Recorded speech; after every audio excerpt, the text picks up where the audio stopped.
Hello everyone, कैसे हो आप सब। मैं अलका सिंह प्रशिक्षण क्लासेस के इस ऑनलाइन प्लेटफॉर्म पे एक बार फिर से आप सबका स्वागत करती हूँ।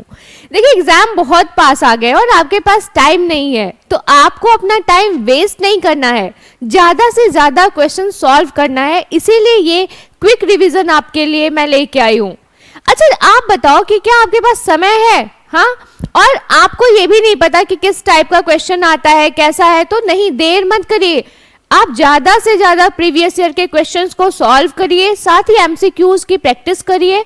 और देखिए, अब इतना टाइम नहीं बचा है कि आप स्टार्टिंग से अपने सारे चैप्टर को पढ़ सकते हो, तो एटलीस्ट जो समय बचा हुआ है उसको यूज करो, यूटिलाइज करो उसको।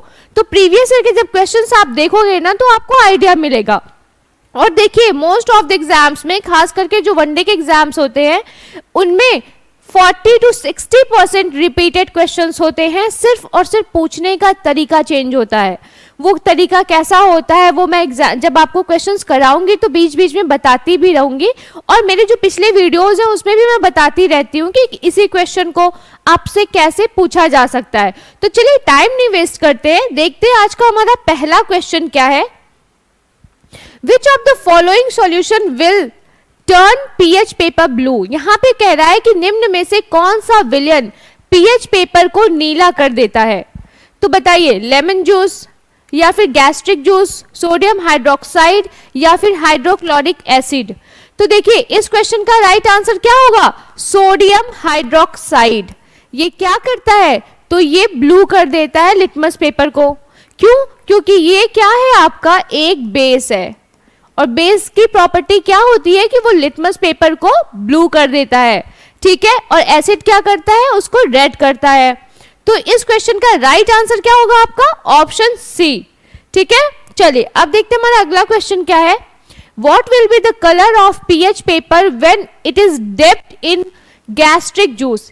यहां पे कह रहा है कि लिटमस पेपर का कलर क्या होगा जब उसे गैस्ट्रिक जूस में डुबाया जाएगा।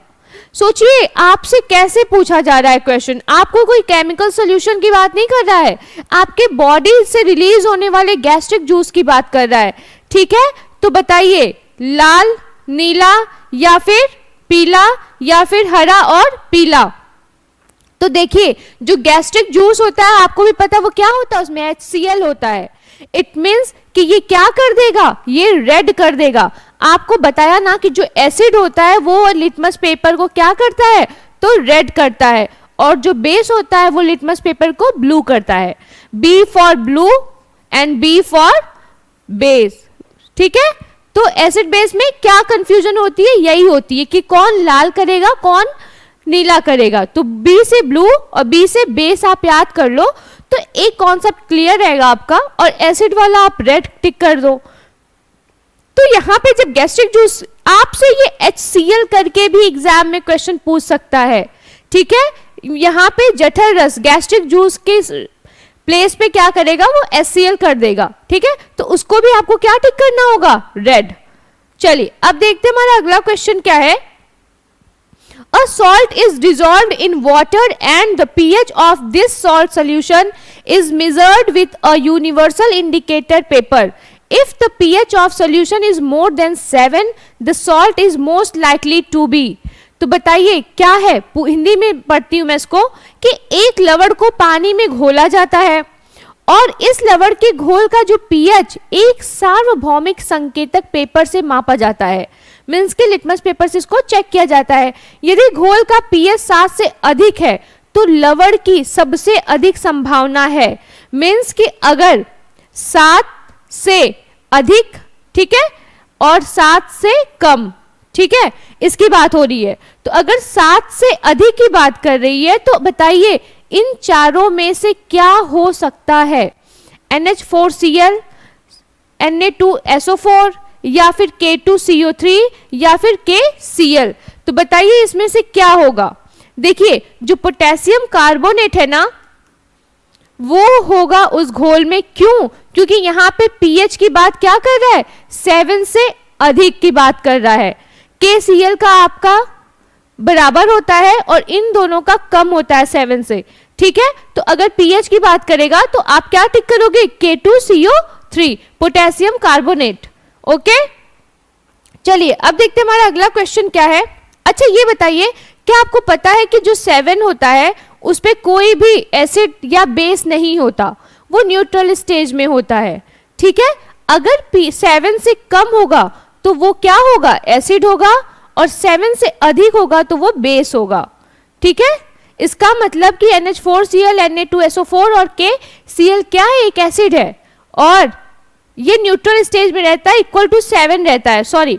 फिर ये क्या है आपका K2CO3 एक बेस है। ओके, चलिए अब देखते हैं हमारा अगला क्वेश्चन क्या है। Which of the following statement is correct about the litmus solution? यहाँ पे कह रहा है कि लिटमस सॉल्यूशन के बारे में कौन सा कथन सही है।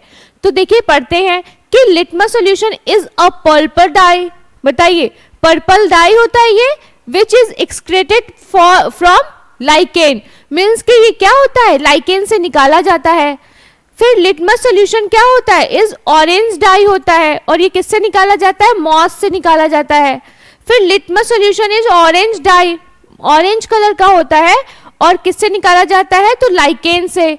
या फिर लिटमस पेपर पर्पल डाई होता है लेकिन किससे निकाला जाता है, मॉस से। तो देखिए जो लिटमस पेपर होता है ना वो लाइकेन से निकाला जाता है। तो इसमें से लाइकेन किसमें है, इसमें है और इसमें है। अब हम कलर की बात कर ले तो जो लिटमस पेपर होता है वो ऑरेंज कलर में नहीं होता है, वो होता है पर्पल कलर में। इसका मतलब कि इस क्वेश्चन का राइट आंसर क्या हो गया, ऑप्शन ए।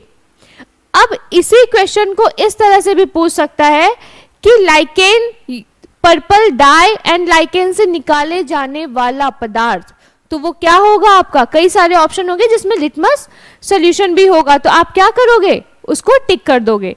ठीक है, चलिए अगला क्वेश्चन क्या है, इसका ऑप्शन ए टिक किया है। अब अगला क्वेश्चन है आपका, Which of the following acid base pairs will produce a salt of ammonium chloride? यहाँ पे कह रहा है कि निम्न में से कौन सा अम्ल क्षार युग्म अमोनियम क्लोराइड का लवण उत्पन्न करेगा। अमोनियम क्लोराइड के अगर निकलने की बात यहाँ पे हो रही है तो इसमें से क्या है वो बताइए, इस क्वेश्चन का राइट आंसर क्या होगा। तो देखिए HCl NH4OH, क्यों, क्योंकि इसमें आपका HCl अमोनियम क्लोराइड की बात किया है। तो यहाँ पे H के साथ यहाँ पे Cl है ना, जो कि आपको क्लोराइड मिल गया। अगर आप यहाँ पे आते हो तो आपको देखिए क्लोराइड नहीं मिल रहा है, यहाँ पर भी क्लोराइड नहीं मिल रहा है, यहाँ पर क्लोराइड तो है बट आपके पास अमोनिया नहीं है। ठीक है, तो अमोनियम क्लोराइड कहाँ से मिलेगा आपका, ये ऑप्शन सी, यहाँ पे Cl भी है प्लस अमोनिया भी है, तो इसलिए इस क्वेश्चन का राइट आंसर क्या होगा, ऑप्शन सी। देखिए कुछ क्वेश्चन के आंसर को ना आप दिमाग लगा के ऐसे भी कर सकते हो कि अगर अमोनियम क्लोराइड कह रहा है इसका मतलब कि आपके पास कम से कम अमोनिया और क्लोराइड Cl तो होना ही चाहिए। ठीक है, तभी आप क्या करोगे, यहाँ पे अमोनियम क्लोराइड का फॉर्मेशन कर पाओगे। तो आप खुद देख रहे हो कि यहाँ पर अमोनिया तो है, ठीक है, NH4 के फॉर्म में, लेकिन यहाँ पर क्या है, नहीं है, और यहाँ पर लेकिन आपका Cl नहीं है। तो इसका मतलब ये तीनों ऑप्शन क्या होते हैं आपके, ये गलत होते हैं। तो सही क्या होगा, ऑप्शन सी सही होगा। ठीक है, चलिए अब देखते हैं हमारा अगला क्वेश्चन क्या है। What is the approximate molecular weight of common salt? जो साधारण नमक होता है उसका अनुमानित आणविक भार कितना होता है। तो जो हम खाते हैं नमक वो क्या होता है आपका NaCl होता है।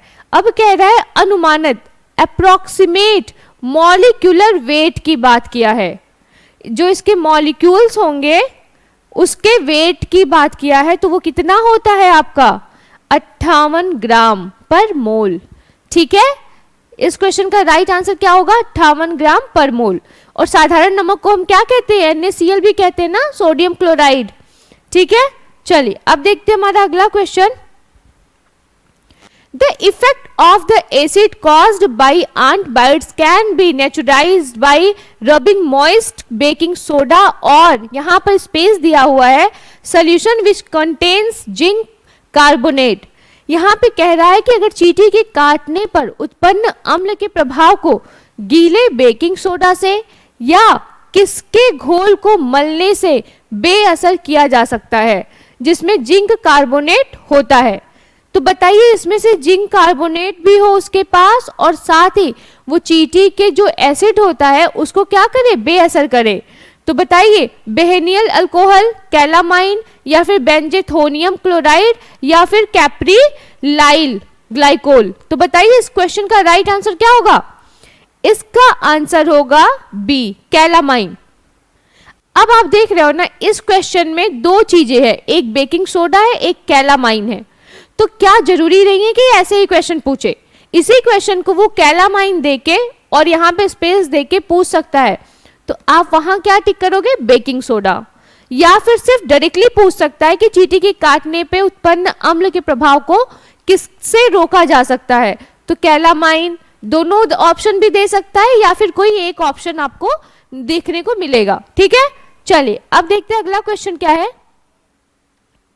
लैक्टिक एसिड लैक्टिक एसिड एक है, क्या है? 2 carbon molecule, 1 carbon molecule, 4 carbon, या फिर 3 कार्बन मॉलिक्यूल। तो देखिए जो लैक्टिक एसिड होता है ना वो 3 कार्बन मॉलिक्यूल होता है। तो इस क्वेश्चन का राइट आंसर क्या होगा आपका? Option B, D. ठीक है, अच्छा ये बताइए 3 कार्बन कैसे? तो C3H6O3, ठीक है, O3। तो ये क्या है इसका राइट आंसर? डी। आप देख रहे हो ना यहाँ पे C3 है। अच्छा लैक्टिक एसिड एक ट्राई कार्बन मॉलिक्यूल है, जरूरी नहीं है कि इस क्वेश्चन को ऐसे ही पूछा जाए। इसमें यह भी पूछ सकता है कि लैक्टिक एसिड के मॉलिक्यूलर स्ट्रक्चर में हाइड्रोजन की संख्या कितनी होती है या फिर ऑक्सीजन कितना होता है। तो आप देख रहे हो ना हाइड्रोजन 6 होता है, ऑक्सीजन 3 होता है और कार्बन 3 होता है। ओके, तो इस क्वेश्चन का राइट आंसर ऑप्शन डी। अब ये क्वेश्चन देखिए हमारा, if a solution change the colour of blue litmus paper two red, अगर यदि कोई विलयन नीले लिटमस पेपर का रंग लाल कर दे तो what will be the pH of this solution? तो उसका पीएच वैल्यू क्या होगा? कह रहा है कि वो क्या करेगा, नीले को लाल करेगा। लाल, रेड मींस एसिड। तो अगर एसिड की बात किया जा रहा है तो 7 से कम होगा या ज्यादा? तो आपको भी पता है कि इसकी पीएच वैल्यू 7 से कम होगी, ठीक है, तब वो एसिड होगा। तो इस क्वेश्चन का राइट आंसर क्या होगा? Option A. आप देख रहे हो ना इसी पीएच को, इसी एसिड को, इसी बेस को, इसी लिटमस पेपर को, क्योंकि ये आपका टॉपिक ही है एसिड, बेस एंड सॉल्ट। तो क्वेश्चंस का जो पैटर्न है या टाइप है आप देख रहे हो ना किस तरह का है। ऐसे ही क्वेश्चंस आते हैं, सिर्फ और सिर्फ घुमा फिरा के एक ही चीज को 4 बार पूछा गया है। ओके, चलिए अब देखते हैं अगला क्वेश्चन क्या है। अ solution of a weak acid and it's salt is called. एक दुर्बल अम्ल और उसके लवण का विलयन कहलाता है। दुर्बल अम्ल मीन्स कि वीक एसिड और उसका जो सॉल्ट होता है उसका विलयन क्या कहलाता है? उदासीन विलयन, न्यूट्रल, या फिर बफर, हाईली एसिडिक सॉल्यूशन, या फिर बेसिक सॉल्यूशन। तो देखिए जब भी लवण की बात की जाए या दुर्बल अम्ल की बात की जाए, दुर्बल क्षार की बात की जाए, तो वहां पर बफर सॉल्यूशन को हम कहते हैं, क्या कहते हैं? Buffer solution. ओके, चलिए अब देखते हैं अगला क्वेश्चन क्या है। Muriatic acid is a scientifically known as. Muriatic acid वैज्ञानिक रूप से किस नाम से जाना जाता है? सल्फ्यूरिक एसिड, परक्लोरिक एसिड, या फिर हाइड्रोक्लोरिक एसिड, या फिर पिक्रिक एसिड। तो बताइए किस नाम से जाना जाता है? तो देखिए इसको हम जानते हैं हाइड्रोक्लोरिक एसिड, मीन्स कि HCl, ठीक है, जो कि एक स्ट्रॉन्ग एसिड होता है। क्या होता है? एक स्ट्रॉन्ग एसिड होता है। ठीक, कभी कभी ना ये इस तरह से भी पूछा जाएगा कि दिए गए निम्न में से कौन सा स्ट्रॉन्ग एसिड है या स्ट्रॉन्ग बेस है या वीक एसिड है, वीक बेस करके आपको टिक करना होता है। ये एग्जामिनर का ना मोस्ट फेवरेट क्वेश्चन होता है इस टाइप का, कि 4 ऑप्शन में से आपको स्ट्रॉन्ग एसिड टिक करने को दे देंगे या फिर स्ट्रॉन्ग बेस। ठीक है, चलिए अब देखते हैं अगला क्वेश्चन क्या है। When litmus is added to a solution of borax it turns. जब लिटमस को बोरॉक्स के विलयन में डाला जाता है तो यह कैसा हो जाता है? बताइए, गुलाबी हो जाता है या फिर नीला हो जाता है, नारंगी हो जाता है, नीला हो जाता है या लाल? तो देखिए, जब भी बोरॉक्स को ना आप ये जो बोरेक्स है ना, इसको किस में डालोगे? सबसे पहले Na2B4O7, ठीक है, ये बोरेक्स विलयन में इसमें डाला जाएगा तो इसका कलर क्या होता है आपका? ब्लू हो जाता है, ठीक है। क्यों? क्योंकि ये एक बेस होता है, एसिड नहीं होता, ये बेस होता है, तो इसलिए इसको हम लोग क्या कहते हैं कि इस लिटमस का कलर ये क्या कर देगा? नीला कर देगा। और इसका पूरा फॉर्मूला क्या होता है? Na2B4O7। ओके, चलिए अगला क्वेश्चन क्या है? ऑल एसिड्स प्रोड्यूस, फिर स्पेस दिया हुआ है, गैस रिएक्टिंग विथ मेटल्स, सभी अम्ल धातुओं के साथ अभिक्रिया करके फिर यहाँ पे स्पेस गैस उत्पन्न करते हैं। तो बताइए, सभी अम्ल धातु के साथ क्रिया करके मीन्स कि सारे एसिड मेटल के साथ रिएक्शन करके क्या प्रोड्यूस करते हैं? नाइट्रोजन, हाइड्रोजन, कार्बन डाइऑक्साइड या फिर oxygen.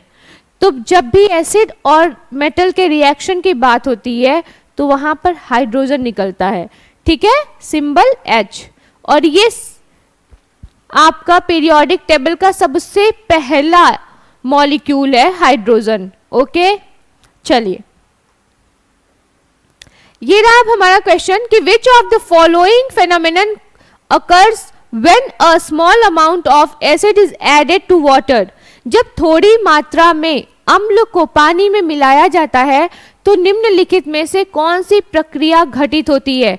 Ionisation, both ionisation and dilution, या डाइल्यूशन एंड लास्ट है न्यूट्रलाइजेशन मीन्स के उदासीनीकरण की प्रक्रिया। उदासीनीकरण की प्रक्रिया क्या है? जब पीएच वैल्यू आपकी इक्वल टू 7 हो जाए तो वो क्या होता है? न्यूट्रलाइज्ड होता है। फिर आयोनाइजेशन और डाइल्यूशन, डाइल्यूशन मतलब क्या होता है कि डाइल्यूट होना, कॉन्सेंट्रेट का डाइल्यूट होना। ओके, आयोनाइजेशन मतलब कि H+ एंड OH- का बनना। तो ये एक ऐसी प्रक्रिया है। तो बताइए, जब थोड़ी मात्रा में अम्ल को पानी में डाला जाता है तो कौन सी प्रक्रिया घटित होती है? तो ये दोनों प्रक्रिया होती है, मीन्स कि H+ OH- भी बनता है और जो विलयन होता है वो क्या होता है? डाइल्यूट होता है, उसका कॉन्सेंट्रेशन क्या होता है? कम हो जाता है, ठीक है। तो इस क्वेश्चन का राइट आंसर है ऑप्शन बी। अब ये रहा हमारा क्वेश्चन कि Bhupesh suffered crop failure for a few years when he got the pH of the soil examined. It was about 11.6.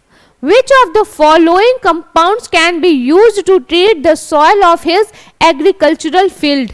कह रहा है कि जब भूपेश कुछ वर्षों तक फसल के खराब होने का सामना करता है और उसके बाद जब अपने खेत की मिट्टी की पीएच को जांच के लिए भेजता है तो वो पाता है कि लगभग 11.6 क्या है उसका पीएच मान है। तो वही कह रहा है कि निम्नलिखित में से कौन सा यौगिक उसकी कृषि भूमि की मिट्टी के उपचार के लिए उपयोग किया जा सकता है? तो बताइए, sodium chloride, aluminium sulphate, zinc hydroxide या कैल्शियम हाइड्रोक्साइड। तो देखिए, जब भी मिट्टी की बात की जाए तो वहां पे उसके सुधार के लिए एल्युमिनियम सल्फेट की जरूरत होती है। ये क्या करता है? मिट्टी की उर्वरता को बढ़ाता है, इंक्रीज करता है। तो इस क्वेश्चन का राइट आंसर क्या होगा? एल्युमिनियम सल्फेट, ठीक है। अब हमारा अगला क्वेश्चन है कि Seema squeezes the lemon and collect the juice in the glass when she adds some water to it she feels that the sourness has reduced. How does the addition of water affect the concentration of hydroxide ion? कह रहे हैं कि जब सीमा नींबू निचोड़ के रस को ग्लास में लेती है, इकट्ठा करती है और उसमें थोड़ा सा पानी मिलाती है तो उससे खट्टापन क्या होता है? उसको कम महसूस होता है। तो पानी मिलाने से हाइड्रोक्साइड आयनों की सांद्रता पर क्या प्रभाव पड़ा? वो बढ़ी, घटी या फिर कांस्टेंट थी या फिर पहले बढ़ी और फिर बाद में घट गई? तो अगर हाइड्रोक्साइड आयनों की सांद्रता की बात की जाए तो ये क्या होगी, इंक्रीज करेगी। हाइड्रोक्साइड आयन की क्या मतलब है, H+OH- की बात कर रही है। मीन्स कि ये ज्यादा से ज्यादा क्या हो रहा है, एसिड की वजह से जो H2O के अणु है वो आयोनाइज हो रहे हैं। इसका मतलब कि वो जो कॉन्सेंट्रेशन है, मीन्स कि जो ज्यादा खट्टापन है वो क्या होगा, कम होगा। वो जो विलयन होगा वो डाइल्यूट होगा, लेकिन सांद्रता किसकी बढ़ रही है, H+OH- की। मीन्स कि हाइड्रोक्साइड आयनों की सांद्रता तो बढ़ेगी, लेकिन जो सोल्यूशन है उसका कॉन्सेंट्रेशन क्या होगा, डाइल्यूट होगा। ठीक, तो इस क्वेश्चन का राइट आंसर क्या होगा, ऑप्शन ए, क्योंकि यहां पर पूछा है कि हाइड्रोक्साइड आयनों की सांद्रता पर क्या प्रभाव पड़ेगा, तो वो बढ़ेगी। ओके, अब देखते हैं अगला question. During the neutralisation reaction H+ ion comes from and OH- ion comes from respectively forming a water molecule. यहाँ पे कह रहा है कि उदासीनीकरण अभिक्रिया के दौरान H+ आयन कहाँ से आता है और OH- आयन आता है, जो मिलकर जल अणु बनाते हैं। तो बताइए, बेस और एसिड से, एसिड और सॉल्ट से, सॉल्ट एंड बेस से, या फिर एसिड एंड बेस से। तो जो H+ आता है वो आपका आता है एसिड से, और जो क्या होता है, H+, एंड जो OH- आता है वो आता है आपका बेस से। ठीक है, तो इस क्वेश्चन का राइट आंसर क्या होगा, लास्ट ऑप्शन डी। ठीक है, तो ये रहा आज के सारे क्वेश्चंस जो कि आपके एग्जाम में पूछे गए हैं। Acid, base and salt chapter का ये क्वेश्चन था, प्रीवियस ईयर में पूछा गया है, और ऐसे ही क्वेश्चन आप देखोगे अगर उठा के, तो ऐसे ही क्वेश्चनों की भरमार पड़ी हुई है। तो बहुत टफ नहीं है, आप प्रैक्टिस करो, प्रीवियस ईयर के क्वेश्चंस को देखो, ऐसे ही सॉल्व करो, और एक नज़र घुमा के एक बार देख लो जो भी इंपॉर्टेंट लगे आपको, तो चीज़ें आपको क्लियर हो जाएंगी। ठीक है, तो रहा अगर इस तरह से आप ना ये वीडियो देख रहे हो, अगर आप ऐसे ही क्वेश्चंस को सॉल्व कर रहे हो, तो आई थिंक आपका 40 to 60% पोर्शन तो कवर हो जाएगा।